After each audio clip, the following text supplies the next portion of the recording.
బంగాళాఖాతంలో మరో తీవ్ర వాయుగుండం ఏర్పడింది. ఇది రానున్న రోజుల్లో తుఫానుగా మారనుందని ఐఎండీ తెలిపింది. నైరుతి రుతుపవనాలు చురుగ్గా కదులుతూ ఉండడంతో ఏపీ, తెలంగాణలో భారీ నుంచి అతి భారీ వర్షాలు పడనున్నాయని వాతావరణ శాఖ తెలిపింది. దాంతో ప్రజలు అప్రమత్తంగా ఉండాలని సూచనలు జారీ అయ్యాయి.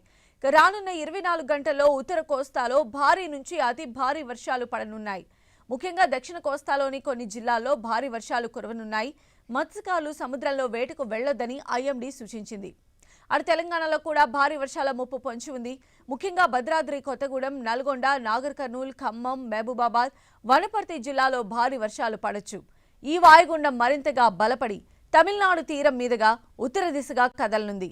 ఫలితంగా ఉరుములు, మెరుపులతో మోస్తరు వర్షాలు పడొచ్చు. కొన్ని జిల్లాల్లో భారీ నుంచి అతి భారీ వర్షాలు పడొచ్చు. 2 తెలుగు రాష్ట్రాల్లో 7 రోజులు ఇదే పరిస్థితి ఉండొచ్చు.